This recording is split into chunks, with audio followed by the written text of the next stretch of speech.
Hello everybody. कल हमने उपसहसंयोजक यौगिकों में आईयूपीएसी नामकरण कैसे करते हैं ये देखा था। अब उसके एग्जाम्पल बाकी है, वो देखते हैं, स्टार्ट करते हैं। तो पहला एग्जाम्पल है NaAgCN का होल ट्वाइस। तो नामकरण में 6 नियम बताए थे कल। उन 6 नियम में से वापस बता देता हूँ एक बार। पहला है कि सबसे पहले धनायनिक भाग का नाम लिखते हैं, उसके बाद ऋणायनिक भाग का नाम लिखते हैं। दूसरा है उदासीन भाग जो है उसका नाम एक साथ इकट्ठा लिखा जाता है। तीसरा है समन्वय मंडल जो है उसके नामकरण में सबसे पहले लिगैंडों का नामकरण किया जाएगा, उसके बाद धातु का नाम लिखा जाएगा। फिर आगे है लिगैंडों का नामकरण कैसे किया जाएगा 4 नंबर पॉइंट में। तो लिगैंड पहले तो 3 प्रकार की है। सबसे पहले उदासीन यदि लिगैंड है तो जैसा लिगैंड का नाम है सेम लिखा जाएगा। फिर 2 नंबर पॉइंट में यदि लिगैंड ऋणावेशित है तो ऋणावेशित लिगैंड के नाम के पीछे ओ शब्द लगाया जाएगा। यदि लिगैंड धनावेशित है तो धनावेशित लिगैंड के नाम के पीछे एम शब्द लगाया जाएगा। और इसके बाद चौथे पॉइंट के अंदर है यदि लिगैंड ऐसा हो जिसके अंदर खुद में डाई ट्राई ऐसा कोई शब्द आता हो और उसकी संख्या भी लिगैंड की संख्या 2 या 3 हो तो शब्द से पहले बिस ट्रिस टेट्राकिस या पेंटाकिस शब्द का प्रयोग करते हैं और उस लिगैंड का नाम ब्रैकेट में लिखा जाता है। उसके बाद यदि ऐसे लिगैंड जो सेतु का रूप में कार्य करते हो तो उसके लिए एक ग्रीक शब्द म्यू का प्रयोग किया जाता है। और इन सभी 6 नंबर पॉइंट है लिगैंड के अंदर, इन सभी लिगैंड्स का जो नामकरण है पहले किसे लिखा जाएगा। जैसे एक एग्जांपल में एक से अधिक लिगैंड आते हैं तो उनमें पहले कौन लिखा जाएगा, बाद में कौन, इसे अंग्रेजी वर्णमाला के अनुसार क्रम से निर्धारित करके लिखा जाता है। फिर बाद में है धातु का नाम कैसे लिखते हैं। यदि धातु धनायनिक भाग या उदासीन भाग के अंदर है तो जो धातु का नाम है सेम लिखा जाएगा। यदि धातु ऋणावेशित भाग के अंदर है तो धातु के नाम के पीछे 8 लगाया जाएगा। और उसके बाद धातु के नाम के बाद ऑक्सीकरण अवस्था रोमन संख्या में लिखी जाएगी ब्रैकेट में। और यदि उपसहसंयोजक यौगिक के ऊपर आवेश है तो सबसे लास्ट में आयन शब्द लिखा जाएगा। ये नियम है आईयूपीएसी नामकरण के उपसहसंयोजक यौगिकों के। तो पहले एग्जांपल देखते हैं NaAgCN का होल ट्वाइस। तो सबसे पहले कल बताया था धनायनिक भाग और ऋणायनिक भाग। तो जो पहला भाग होता है वो था धनायनिक और दूसरा भाग जो है वो ऋणायनिक। तो पहले धनायनिक भाग का नाम लिखते हैं और इन नाम धनायनिक और ऋणायनिक भाग की संख्या का उल्लेख नहीं करते। तो सबसे पहले सोडियम है, धनायनिक भाग में संख्या 1 है, वैसे संख्या बतानी भी नहीं है। तो सोडियम नाम स्टार्ट करेंगे, नाम इसका होगा सोडियम। धनायनिक भाग का नाम हो गया सोडियम। इसके बाद ये दूसरा भाग बचा है ऋणायनिक भाग। 2 भाग हो है इसके। अब ऋणायनिक भाग जो है ये समन्वय मंडल है और समन्वय मंडल में नामकरण में अभी बताया था कि पहले लिगैंड का नामकरण करते हैं, उसके बाद धातु का नाम लिखा जाता है। अब इसमें लिगैंड जो है CN साइनाइड है, इसका नाम होगा साइनो, क्योंकि ऋणावेशित है। लिगैंड CN नेगेटिव होता है, एक नेगेटिव ऋणावेशित लिगैंड जो है उसके नाम के पीछे ओ शब्द लगाना है, तो इसका नाम हो जाए साइनो। साइनो जो है इसकी संख्या दे रखी है आपको 2। तो सोडियम के बाद 2 के लिए क्या शब्द यूज में लेंगे, डाई। तो सोडियम के बाद डाई साइनो। अब है डाई साइनो लिख दिया। इसके बाद धातु बची है अकेली। धातु का नाम क्या है, अर्जेंटेट, क्योंकि ये एजी जो है कौन से भाग में, ऋणावेशित भाग में। और धातु के नामकरण के अंदर नियम में बताया था कि धातु यदि ऋणावेशित भाग में है तो उसके शब्द के पीछे क्या लगाना है, से। तो इस एजी का नाम क्या हो जाएगा, अर्जेंटेट। एक साथ लिखना है ये नाम आपको, अर्जेंटेट। इसके बाद लास्ट में ऑक्सीकरण अवस्था बतानी है। ऑक्सीकरण अवस्था इसकी कितनी है, सोडियम 1, ऑक्सीकरण अवस्था निकाल लो एक साइड के अंदर। सोडियम प्लस 1 आवेश होता है, दूसरे पर आओगे तो पहले बीच में प्लस, इस Ag की निकाल लिया तो Ag हो गया X प्लस साइनाइड जो है संख्या है 2 और आवेश होता है -1 इक्वल टू करना है आपको 0, तो 1 plus x minus 2 equal to 0, then x equal to कितना है यहाँ से पॉजिटिव 1। तो इसकी ऑक्सीकरण अवस्था जो है वो कितनी आ रही है +1, तो यहाँ पर 8 लिख देंगे रोमन संख्या में। इसके ऊपर कोई भी आवेश है नहीं, इसलिए इसके ऊपर आगे आयन लगाना नहीं। यदि आयन आवेश हो तो पीछे क्या लगाएंगे आयन। ये हो गया आपका इसका नाम है सोडियम डाइसाइनोअर्जेंटेट। इसके बाद दूसरा एग्जांपल है NaCN का होल फॉर होल ब्रैकेट -2। इसका नामकरण करोगे, भाग एक ही दे रखा है, दो भाग आपको दे रखे हैं। यदि एक ही भाग दे रखा है तो वो धनायन होगा, ऋणायन होगा या उदासीन, को निर्धारित करेगा उसके ऊपर आवेश। यदि उसके ऊपर आवेश माइनस में है तो वो जो भाग है ऋणायनिक भाग होगा, यदि उसके ऊपर आवेश प्लस में है तो वो भाग धनायनिक भाग में होगा, और यदि उसके ऊपर आवेश नहीं है तो वो जो भाग दिया गया है वो कैसा है उदासीन। अब एक भाग है इसके ऊपर -2 आवेश है तो ये भाग हो गया कैसा ऋणावेशित भाग है।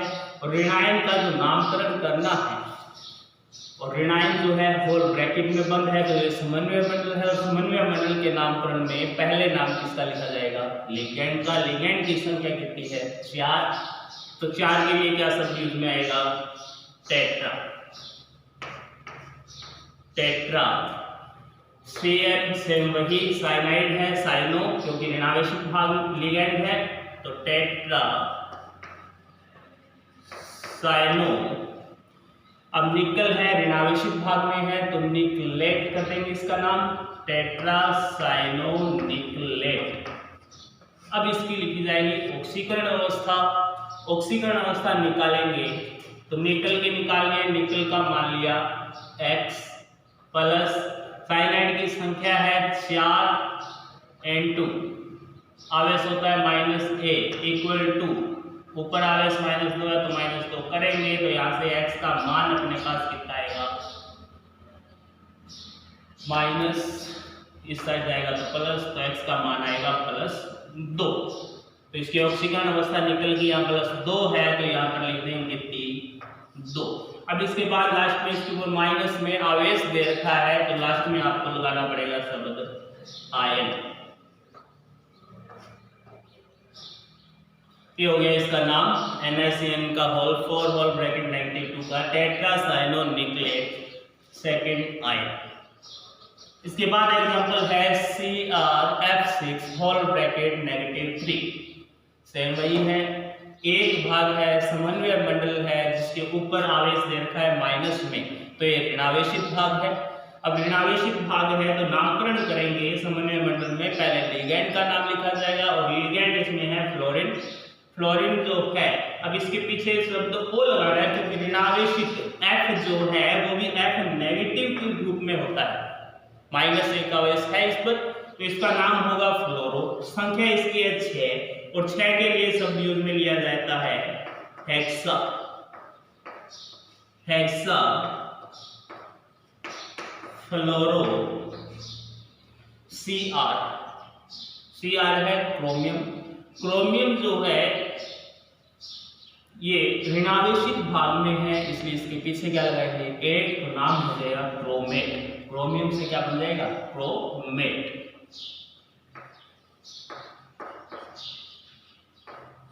क्रोमेट। फिर ऑक्सीकरण अवस्था लिखी जाएगी। इसकी ऑक्सीकरण अवस्था निकालेंगे तो Cr को तो मान लिया X प्लस फ्लोरीन -1 आवेश है, संख्या इसकी 6 है इक्वल टू -3 है, तो अपने पास x बराबर कितना आएगा +3। ऑक्सीकरण अवस्था रोमन संख्या में लिखनी है, लिख दी ब्रैकेट में +3 जो थी। इसके बाद माइनस में आवेश है तो पीछे शब्द क्या लगा देंगे आयन। चौथा एग्जांपल है KPtCl3NH3। अब इसके अंदर दो भाग है, पहला ये पोटेशियम वाला भाग जो अकेला दे रखा है ये धनायनिक भाग है, दूसरा भाग समन्वय मंडल वाला जो है ये हो गया कौन सा, ऋणायनिक भाग। धनायनिक भाग का नाम पहले लिखेंगे तो सबसे पहले के जो है इसका नाम लिख देते हैं पोटेशियम।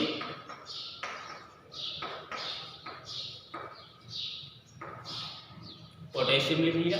इसके बाद अब बचा समन्वय मंडल। समन्वय मंडल में धातु को छोड़कर जो लिगैंड है इनका नाम लिखा जाएगा। अब लिगैंड दे रखे हैं दो प्रकार के, एक Cl है क्लोरो और एक एमिन। अब इसमें बताया गया था अंग्रेजी वर्णमाला में क्रमानुसार लिखा जाएगा, जो शब्द अंग्रेजी में पहले आएगा वो लिगैंड, उस लिगैंड का नाम पहले लिखा जाएगा संख्या सही। तो Cl का नाम तो स्टार्ट होता है C से क्लोरो और एमिन का नाम स्टार्ट होता है A से, तो अंग्रेजी के अंदर A पहले आता है तो एमिन अपने पहले लिखेंगे। एमिन की संख्या 1 है तो सीधा लिख देंगे यहाँ पर एमिन। अब आगे क्लोरो का लिखना है, तो क्लोरो की संख्या कितनी है, 3 है तो ट्राई, 3 के लिए क्या शब्द आएगा, ट्राई है क्या, क्लोरो, ट्राई क्लोरो। अब लास्ट के अंदर पेटी प्लेटिनम जो है ये ऋणावेशित भाग में है, ऋणावेशित भाग में है तो नाम हो जाएगा प्लेटिनम का प्लेटिनेट, नाम लिखेंगे यहाँ पर प्लेटिनेट। अब इसके बाद लास्ट में क्या लिखनी है, ऑक्सीकरण अवस्था। अब इसकी ऑक्सीकरण अवस्था निकालेंगे तो पोटेशियम के लिए प्लस में संख्या है 1 प्लस, प्लेटिनम जो है इसकी निकालनी है तो X प्लस, क्लोरीन 3 है और -1 आवेश इंटू 3 प्लस, अमोनिया पर आवेश कितना होता है 0 इक्वल टू कितना करना है 0, तो X 1 plus X -3 equal to 0, तो यहां से आपके पास x इक्वल टू कितना आ जाएगा प्लस का 2, तो ऑक्सीकरण अवस्था लिखेंगे यहाँ पर 2। ये हो गए 4 नाम हुआ है इसका पोटेशियम। अब ये पोटेशियम अलग लिखना है क्योंकि ये भाग अलग है, और इस भाग अकेले का पूरा नाम एक साथ लिखना है एक शब्द के अंदर, एमिन ट्राइक्लोरो प्लेटिनेट सेट, क्योंकि ऊपर कोई आवेश नहीं है इसलिए इसके बाद है नहीं है। इसके बाद है PTPY का होल 4 होल प्लेटिंग और वापस से PTCl का होल 4। दो भाग है दिए हुए और दोनों के दोनों समन्वय मंडल है, दोनों के दोनों समन्वय मंडल है, तो दोनों के अंदर पहले नाम किसका लिखा जाएगा, जो पहले आता है उसका। दो भाग है, पहले को धनायनिक भाग मानेंगे, दूसरे को ऋणायनिक भाग। धनायनिक भाग के अंदर जो धातु है, अब इसमें दो धातु है, ये एक प्लेटिनम दूसरी ये प्लेटिनम, दो धातु है तो दोनों का नाम बार बार आएगा। तो पहले वाले के अंदर तो धनायन के अनुसार लिख देंगे धातु का नाम, दूसरे वाले के अंदर ऋणायन के अनुसार धातु का नाम लिखेंगे। सबसे पहले ये PY जो है एक उदासीन लिगैंड है। अब उदासीन लिगैंड जो है संख्या कितनी है इसकी 4, लिगैंड का नाम है पेरिडीन, पेरिडीन नाम है, संख्या है 4, 4 के लिए यूज आता है टेट्रा, टेट्रा नाम है इसका PY का पेरिडीन, टेट्रा पेरिडीन। अब वापस से एक बचा है इसमें कौन, प्लेटिनम, तो नाम लिखेंगे धातु का, धनायनिक भाग में है धातु, इस बार धनायनिक भाग में है तो जैसा नाम है सेम लिखा जाएगा। PT का नाम हो गया प्लेटिनम, प्लेटिनम। इसके बाद धातु के नाम के बाद हमेशा क्या लिखते हैं, ऑक्सीकरण अवस्था। तो अब ऑक्सीकरण अवस्था लिखेंगे पहले इसकी। अब ऑक्सीकरण अवस्था इसमें निकालेंगे तो प्लेटिनम को मान लो X प्लस PY उदासीन लिगैंड बताया तो आवेश कितना है 0, संख्या कितनी है 4 प्लस प्लेटिनम वापस आ गया तो X प्लस क्लोरो है -1 आवेश संख्या है 4 इक्वल टू 0। तो x plus 0 plus x -4 equal to 0, तो अपने पास आया है 2x equal to 4x equal to +2 plus 2 इसकी ऑक्सीकरण अवस्था, ये दोनों की सेम होगी ऑक्सीकरण अवस्था, तो Pt की ऑक्सीकरण अवस्था यहाँ बता दी 2। इसके बाद इस दूसरे भाग ऋणायनिक भाग का नाम लिखेंगे। ऋणायनिक भाग में लिगैंड कौन है? क्लोरो। संख्या कितनी है? 4, तो नाम इसका होगा टेट्रा क्लोरो। अब प्लेटिनम जो है ऋणायनिक भाग में है, और प्लेटिनम ऋणायनिक भाग में है तो नाम लिखा जाएगा, पीछे क्या लगाएंगे 8, तो नाम हो जाएगा प्लेटिनेट। प्लेटिनेट। इसके बाद ऑक्सीकरण अवस्था कितनी निकालेगी? 2, रोमन संख्या में लिखती। ये इसका नाम हो गया, इसका PTBY का टेट्रा पेरिडीन प्लेटिनम सेटिन टेट्रा क्लोरोप्लेटिनेट सेट। ये एक भाग एक साथ लिखा जाएगा, दूसरा भाग एक साथ। इसके बाद एग्जांपल नंबर 6 है CO, ये तो है कोबाल्ट और ये CO है कार्बोनिल। तो कार्बोनिल जो है लिगैंड है, और लिगैंड कैसा है? उदासीन। उदासीन लिगैंड है तो आवेश तो है 0, तो सबसे पहले नाम लिखेंगे तो लिगैंड का नाम लिखा जाएगा। अब भाग कौन सा है? ये एक ही भाग दिया गया है आपको, 2 भाग है नहीं इस यौगिक के अंदर, तो इसके ऊपर आवेश निर्धारित करेगा कि ये भाग कौन सा है। अब ये भाग कौन सा है? उदासीन, क्योंकि ऊपर आवेश कितना है? 0। इसलिए इस कोबाल्ट का नाम उदासीन धातु के अनुसार लिखेंगे, और उदासीन यदि धातु हो तो उसका नाम कैसे लिखते हैं? उसका जैसा शब्द है सेम लिखा जाए। तो कोबाल्ट का नाम लिखने के लिए सबसे पहले CO कार्बोनिल है, इसकी संख्या सहित नाम इसका होगा हेक्सा। आगे को हेक्सा कार्बोनिल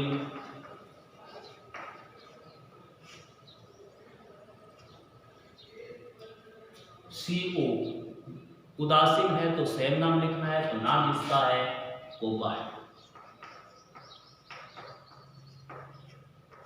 कोबाल्ट। ऑक्सीकरण अवस्था, ऑक्सीकरण अवस्था निकालो, इसकी कितनी आएगी? CO है X प्लस कार्बोनिल कैसा लिगैंड है? उदासीन। उदासीन लिगैंड में आवेश 0 है, तो 0 × 6 इक्वल टू ऊपर भी 0 तो equal to 0, then x equal to भी कितना आएगा? 0। तो ऑक्सीकरण अवस्था ब्रैकेट में कितनी लिख दी जाएगी? 0। ये हो गया इसका नाम। इसके बाद है CO, 7 number example, COClONO, En का होल ट्वाइस CO। तो अब इसके अंदर एक नियम बताया था लिगैंडों के नामकरण के अंदर। आपके पास एक ही भाग दिया गया है, पहली बात तो 2 भाग है नहीं, धनायक और ऋणायक दोनों है नहीं, एक भाग है, और वो भाग है कौन सा? वो उसके ऊपर आवेश निर्धारित करेगा।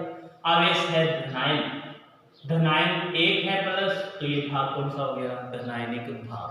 तो धातु का जो नाम है वो तो धनायन के अनुसार होगा, और CO है तो कोबाल्ट ही रहेगा।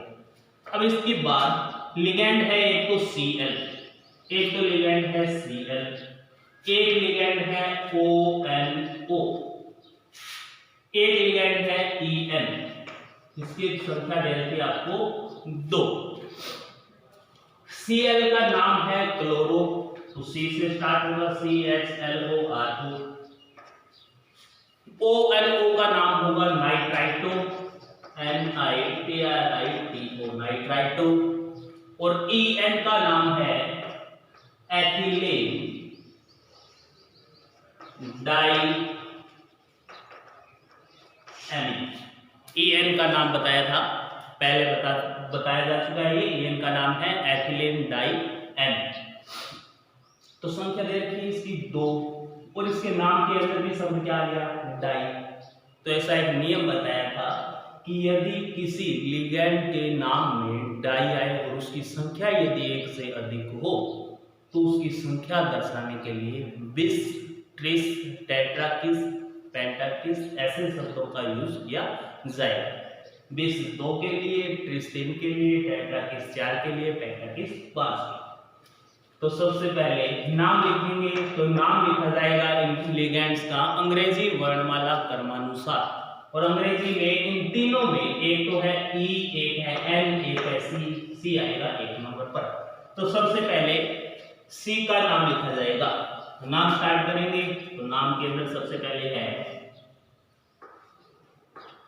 क्लोरो,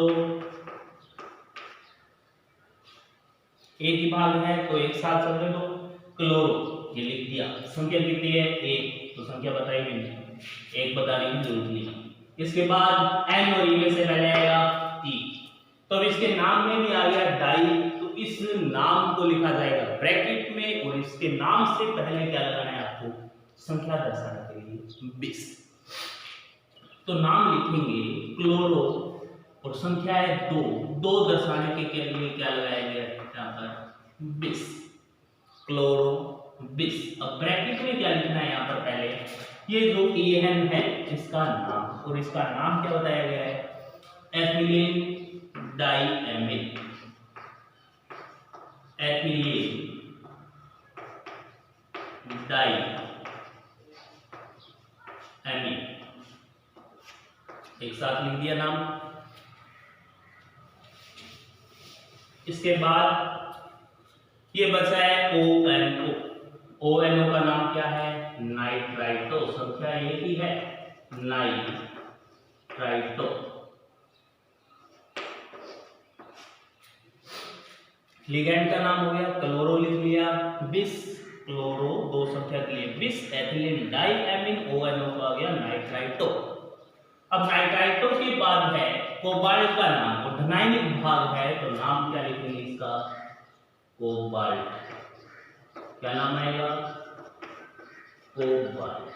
अब इसकी लगानी है ऑक्सीकरण अवस्था, तो पहले ऑक्सीकरण अवस्था निकालो। CO की है, मानोगे क्या CO को X प्लस Cl पर आवेश कितना आता है -1 प्लस ONO पर आवेश कितना आता है -1 प्लस En एथिलीन डाइएमीन उदासीन लिगैंड है तो आवेश कितना आता है 0, संख्या 2 इक्वल टू प्लस, तो प्लस 1 लिख दो। तो अपने पास यहां से x बराबर क्या है x -1 इक्वल टू +1। तो x जो है तो यहां से बन रहा है अपने पास x -2 इक्वल टू +1, तो यहां से आ जाएगा x इक्वल टू +3। तो ऑक्सीकरण अवस्था इसकी आएगी +3, तो यहां पर दिखा दो ऑक्सीकरण अवस्था 3। अब ऑक्सीकरण अवस्था दिखा दी तो इसके ऊपर लगाया गया है प्लस, प्लस के लिए आप क्या लगाओगे लास्ट में आयन, क्या लिखना है आयन। ये हो गया आपका CuCl ONO NO का whole twice, whole bracket positive का नाम है क्लोरो, बिस, एथिलीन डाइएमीन, नाइट्राइटो, कोबाल्ट, ऑक्सीकरण अवस्था 3। इसके बाद 8वां एग्जांपल है, 8वां एग्जांपल दिया गया है NaPtBrCl NO2NH3। इसमें लिगैंड की संख्या दे रखी है 1 2 3 4 है। एक तो है ब्रोमो, एक है क्लोरो, एक है नाइट्रो, एक है एमिन। सबसे पहले इसके भाग कितने दिए गए हैं 2 भाग दिए रखे हैं। एक तो है सोडियम और दूसरा कौन सा है PtBrCl NO2NH3। एक धनायनिक भाग है और दूसरा ऋणायनिक। तो धनायनिक का नाम पहले लिखेंगे तो पहले नाम आएगा सोडियम, क्या नाम आएगा पहले सोडियम। इसके बाद सोडियम का नाम लिखने के बाद इस भाग का नाम लिखेंगे और इस भाग के नाम में सबसे पहले जो लिगैंड दिए गए हैं उन लिगैंडों की अंग्रेजी वर्णमाला क्रमानुसार लिखा जाएगा। तो एक आपके पास है यहाँ पर Br, एक है Cl, एक है NO2, एक है NH3। Br का नाम है ब्रोमो, Cl का नाम है क्लोरो, NO2 का नाम है नाइट्रो, NH3 का नाम है एमीन। तो सबसे पहले अंग्रेजी के अंदर ए आता है, ये शब्द ए से स्टार्ट हो रहा है, तो सबसे पहले एमीन का नाम लिखा जाएगा। तो सोडियम के बाद संख्या 1 दे रखी है, तो सोडियम एमीन। इसके बाद ए के बाद बी, बी अकेला है, तो सोडियम एमीन ब्रोमो। फिर क्या आएगा 3 नंबर पर सी, क्लोरो, और लास्ट में कौन बचा है नाइट्रो, क्लोरो, और लास्ट में बचा है नाइट्रो। अब इस नाइट्रो के बाद धातु बच गई, और धातु है प्लेटिनम, और कौन से भाग में है ऋणायनिक भाग में। तो ऋणायनिक भाग में प्लेटिनम का नाम क्या कर दिया जाएगा प्लेटिनेट, नाम लिखेंगे प्लेटिनेट। और लास्ट में लिखी जाएगी इसकी ऑक्सीकरण अवस्था। ऑक्सीकरण अवस्था निकालेंगे तो कितनी आएगी, सोडियम है, सोडियम का आवेश आएगा +1 प्लस प्लेटिनम की निकालनी है, तो प्लेटिनम हो गया X, Br के ऊपर आवेश होता है -1 प्लस क्लोरीन पर आवेश होता है -1 प्लस NO2 पर आवेश होता है -1 प्लस एमीन पर आवेश कितना होता है 0 इक्वल टू 0। तो प्लस का 1 है प्लस x, माइनस का 1 माइनस का 1 माइनस का 1, तो माइनस के तो है 3 और प्लस का है 1। तो ऑक्सीकरण अवस्था कितनी आ जाएगी x बराबर प्लस की 2, क्योंकि माइनस के 3 उस साइड जाएंगे तो प्लस में, और प्लस का 1 उस साइड जाएगा तो माइनस में, तो 3 - 1 बराबर कितना आ जाएगा 2। ऑक्सीकरण अवस्था आई है 2, ये हो गया इसका नाम। 8 एग्जाम्पल करवा दिए, 2 एग्जाम्पल और है वो और देख लो।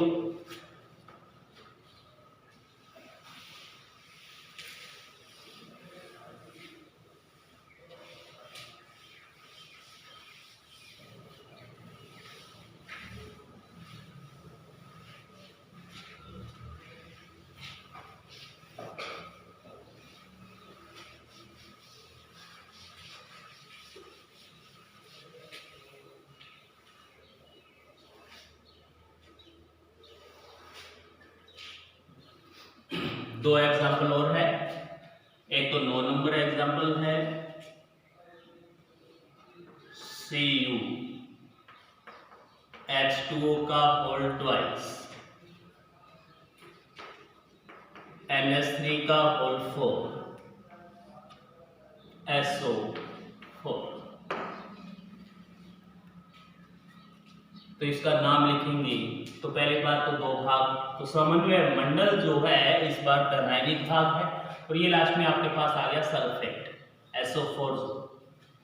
तो पहले समन्वय मंडल धनायनिक भाग है, धनायनिक भाग का नाम पहले लिखा जाता है। तो धनायनिक भाग में 2 लिगेंड है, एक तो है जल H2O जिसका नाम लिखा जाएगा, H2O का नाम क्या लिखते हो एक्वा, AQUA, और NH3 दे रखा है दूसरा लिगेंड। लिगेंड सिर्फ वही होंगे जो धातु के साथ इस ब्रैकेट के अंदर है, बाकी लिगेंड नहीं होंगे बार बार। तो NH3 जो है इसका नाम क्या है एमीन, AMINE। तो इन दोनों में से पहला शब्द दोनों का ए है, तो पहला निर्धारित नहीं कर पाएगा कि कौन पहले आएगा। अब आपको आना पड़ेगा दूसरे शब्द पर, तो दूसरे में पहले Q है और इसमें क्या है M और Q में से अंग्रेजी में पहले कौन आता है M, तो इसलिए सबसे पहले नाम लिखा जाएगा एमीन का। तो एमीन की संख्या दे रखी है कितनी 4, और 4 के लिए क्या नाम लिखते हो टेट्रा एमीन। अब नाम आएगा एक्वा, टेट्रा एमीन संख्या एक्वा की कितनी है 2, तो di aqua tetra amine di aqua. अब कौन बचा है कोबाल्ट।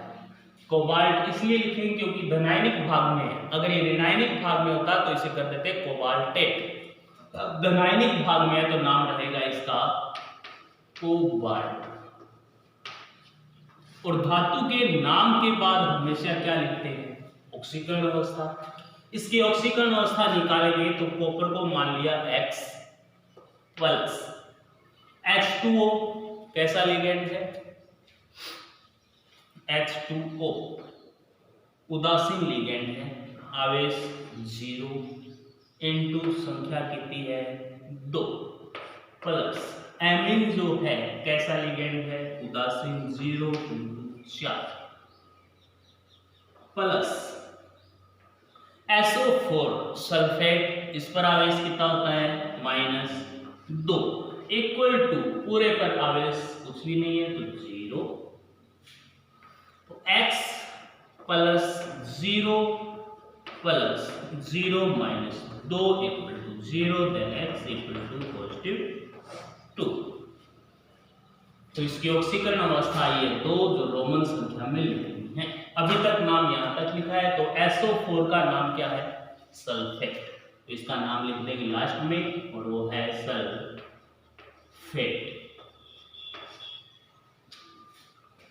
इसके बाद 10वां एग्जांपल है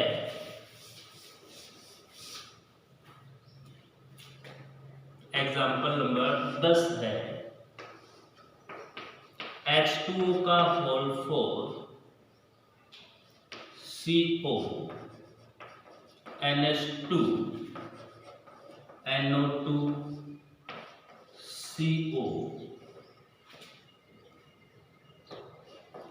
NH3 का whole 4 whole bracket close Cl4। अब इसका नाम लिखेंगे, तो अब इसके अंदर ये 2 लिगेंड, एक तो एमिडो है एक नाइट्रो, ये दोनों इन 2 धातुओं के मध्य सेतु का कार्य कर रहे हैं। तो इन 2 लिगेंडों का नाम लिखने से पहले इनके बीच एक ग्रीक शब्द म्यू लगाया जाएगा, तो इसका नाम लिखते हैं। तो एक भाग पहला भाग है धनायनिक और दूसरा Cl4 जो है वो भाग कैसा है ऋणायनिक। धनायनिक भाग का नाम पहले लिखेंगे। अब इसमें धनायनिक भाग में भी धातु जो है 2 बार आई, एक तो CO ये रहा दूसरा ये, तो पहले यहां से स्टार्ट करेंगे नाम इस साइड से और इस साइड से नाम स्टार्ट करेंगे। तो संख्या है 4, है कौन एक्वा, क्योंकि लिगेंड एक ही है धातु के पास, CO के पास एक ही लिगेंड है। तो पहले लिखेंगे टेट्रा एक्वा,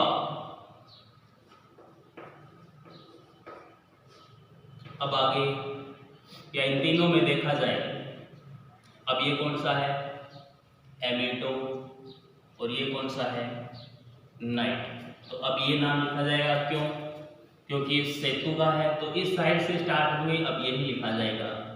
तो सेतु के रूप में जो लिगेंड कार्य करता है उसका नाम लिखने से पहले ग्रीक शब्द म्यू लगाया जाता है, ये लगा दिया। अब इन दोनों में से पहले किसका नाम आएगा, इसका है एमिडो और इसका है नाइट्रो, तो ए शब्द पहले आता है तो पहले क्या लिखेंगे एमिडो, हो गया एमिडो। इसके बाद बचा है नाइट्रो, तो ये भी एक कौन सा है सेतु लिगेंड, तो इससे सबसे पहले भी ग्रीक शब्द म्यू लगाया जाएगा। अब लिखेंगे नाइट्रो, इसके बाद वापस से अपने आगे इस धातु पर, और इस धातु के पास लिगेंड है एमिन और संख्या कितनी है एमिन की 4, तो नाइट्रो के बाद लिखेंगे टेट्रा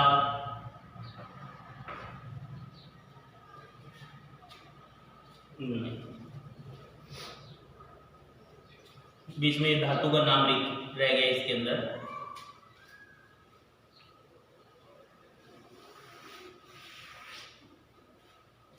यहां से वापस देखो टेट्रा एक्वा, ये धनायनिक भाग में है तो टेट्रा एक्वा, पहले कोबाल्ट का नाम लिखा जाएगा टेट्रा एक्वा कोबाल्ट,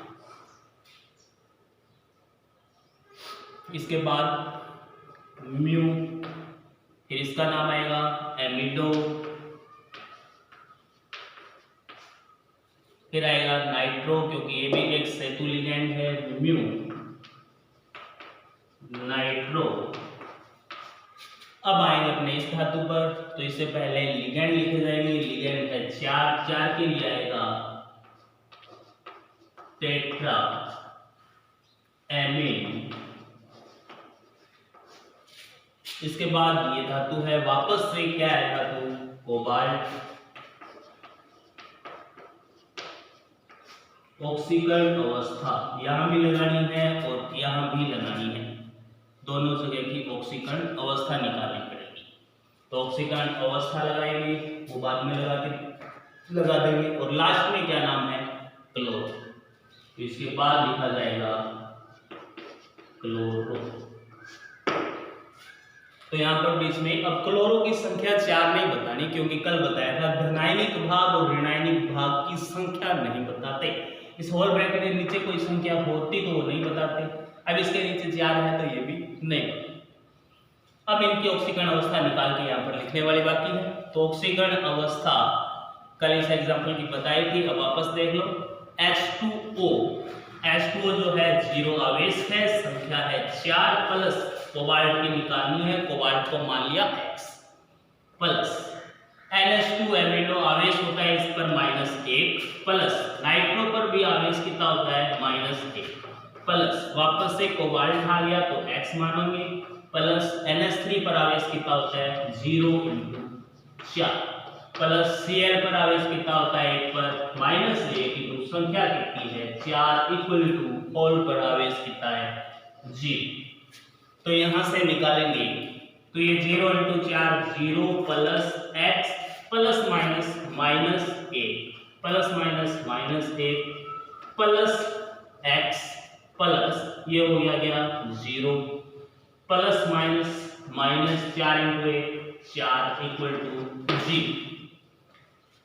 तो x और x कितने हो गए 2x और -1 2 और -4 6, तो उस साइड जाके कितने हो गए प्लस के 6।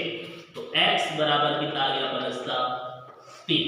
ये इसकी ऑक्सीकरण अवस्था, दोनों जगह ऑक्सीकरण अवस्था लगानी पड़ेगी 1 2 3 और यहाँ भी ऑक्सीकरण अवस्था लगाई जाएगी 3। ये हो गए उप सह संयोजन यौगिकों में IUPAC नामकरण। 10 एग्जाम्पल करवा दिए, बुक में 20 दिए गए हैं, बाकी अपने आप कर लेना। इसके बाद आपका टॉपिक है उप सह संयोजन यौगिकों में उप सह संयोजन यौगिकों में बंधन।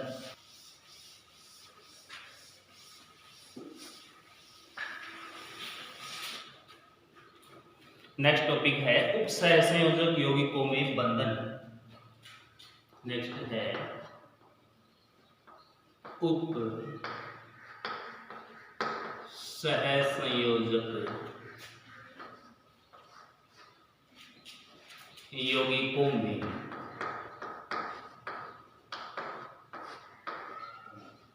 बंधन।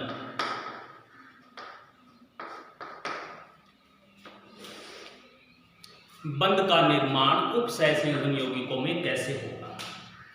तो उप सह संयोजन यौगिकों में पहले अभी तक अपन ने देखा है कि उप सह संयोजक बंध होगा। तो इन बंधों को समझाने के लिए 2 सिद्धांत दिए गए।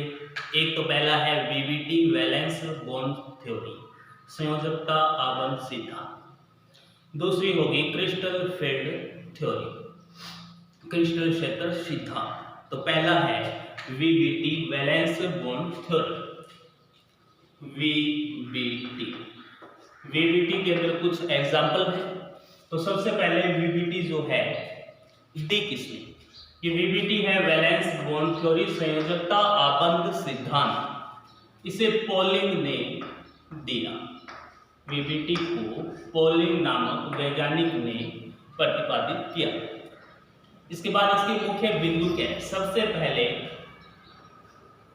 एग्जाम्पल्स जो है उन्हें VBT के द्वारा समझाना होता है। तो पहला जो है इसका पॉइंट वो होता है कि उपसहसंयोजक यौगिक में धातु जो है वो अपनी ऑक्सीकरण अवस्था के बराबर इलेक्ट्रॉन त्याग कर धनायन बनाती है। पहला पॉइंट क्या है?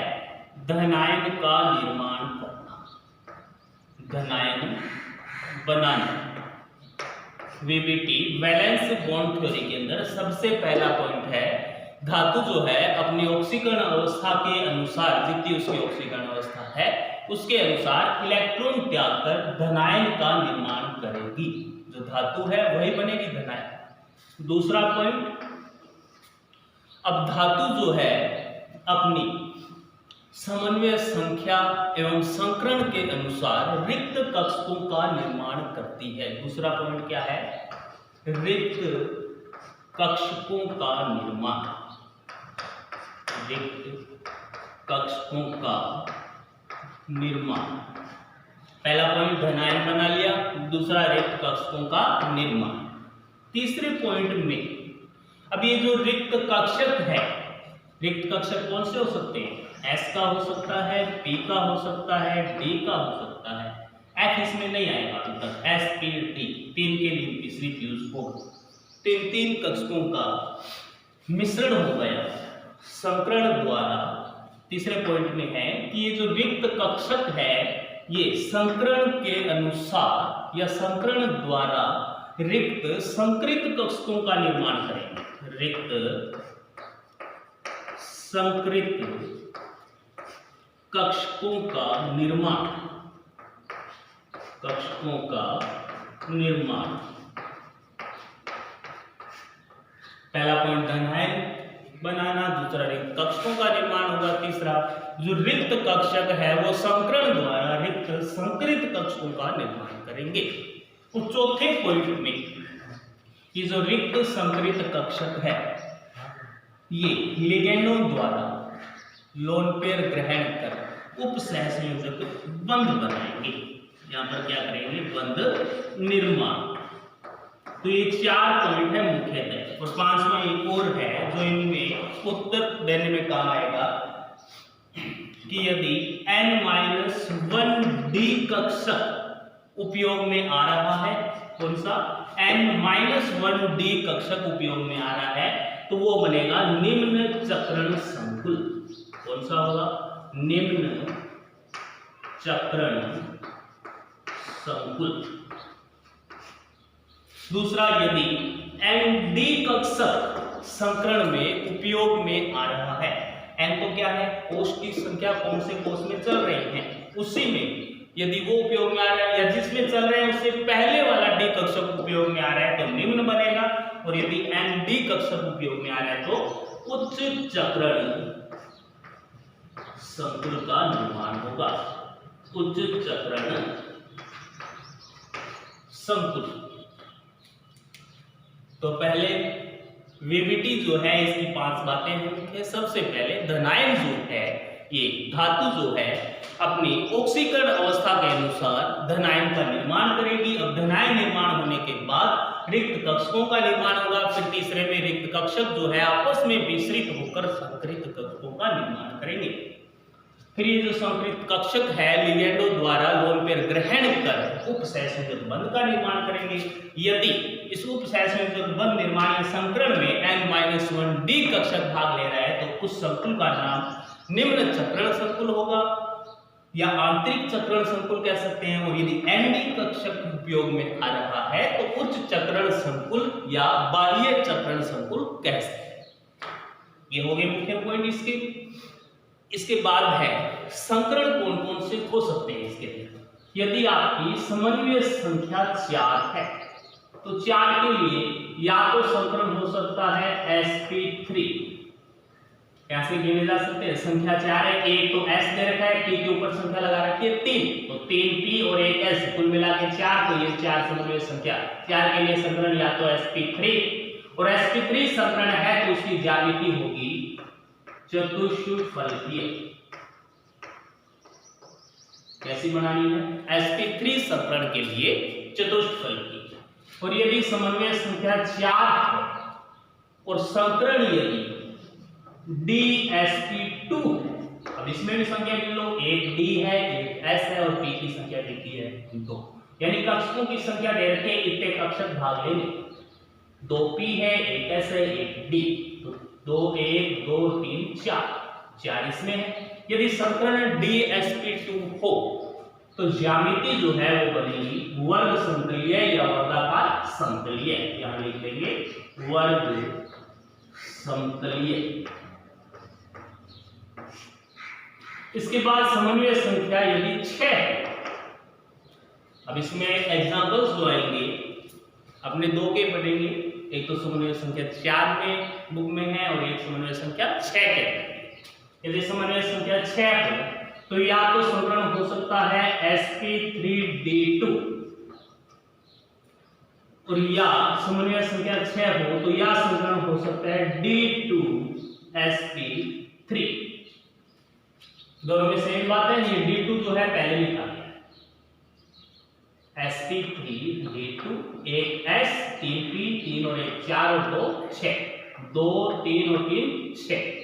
तो इन दोनों समीकरण में समन्वय संख्या 6 हो तो समीकरण sp3d2 या d2sp3, और इन दोनों समीकरण के अंदर ज्यामिति होगी अष्टफलकीय।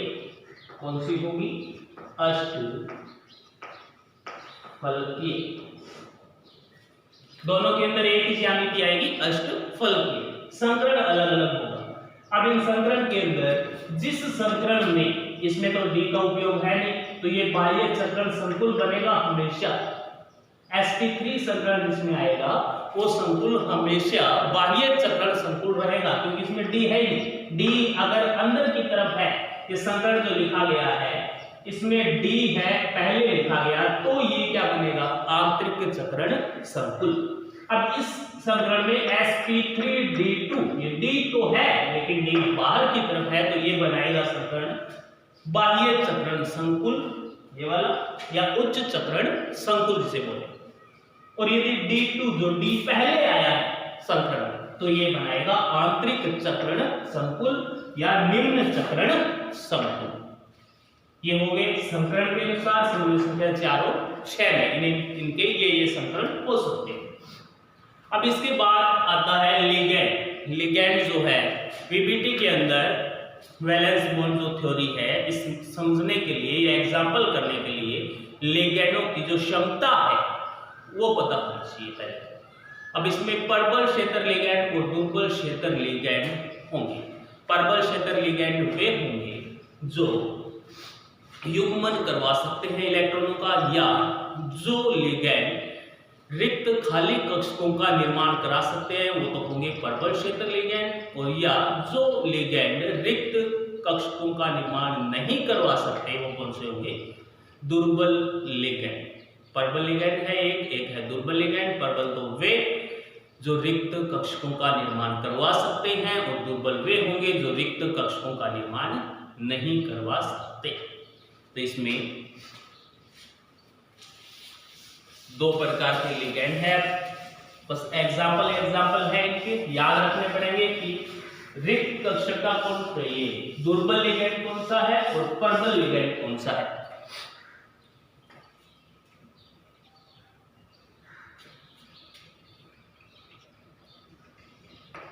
एक तो है प्रबल लिगैंड,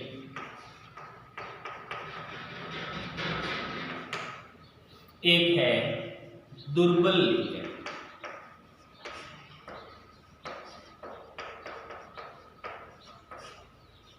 एक तो है प्रबल लिगैंड और एक है दुर्बल। प्रबल के अंदर वे आएंगे जो जिनमें दाता परमाणु जो है, दाता परमाणु अपने लिगैंड जो पड़े हैं उनमें दाता परमाणु की शब्द आया था एक, दाता परमाणु यानी कि लिगैंड में जो परमाणु लोन पेयर देता है वो होगा क्या? दाता परमाणु। अब दाता परमाणु यदि नाइट्रोजन या कार्बन जिनमें होंगे वो तो आएंगे प्रबल लिगैंड, और यदि दाता परमाणु ऑक्सीजन, दाता परमाणु ऑक्सीजन या सल्फर जिनमें होंगे वो कैसे होंगे?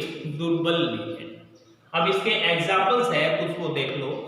प्रबल लिगैंड में तो आएगा Cn नेगेटिव, CO हो गया, NO2 हो गया, NO हो गया, NH3 हो गया, मुख्यतः ये या EN एथिलीन डाइएमीन भी पर्पल का है, पिरिडिन भी पर्पल का है।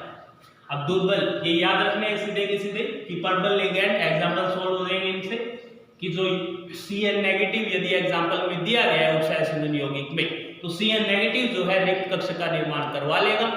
यदि दुर्बल लिगेंड का कोई एग्जांपल उसमें लिगेंड है तो वो नहीं करवा पाएगा। तो इसके अंदर दुर्बल लिगेंड में है H2O aqua, OH negative, O negative 2 और एग्जांपल्स देखते हैं। ऑक्सीलेटर हो गया C2O4 नेगेटिव 2 और सारे के सारे हैलोजन वर्ग। अब हैलोजन वर्ग के अंदर सारे कौन कौन आते हैं? Fluorine, chlorine, bromine, iodine. तो ये हो गई पर्पल लिगेंड और दुर्बल लिगेंड। अब इसके बाद उपसहसंयोजन यौगिकों का क्या रह गया? बंधन जो है विभिन्न के अनुसार एग्जांपल्स रहेंगे करने वाले, वो कल करेंगे आगे वाली क्लास के अंदर।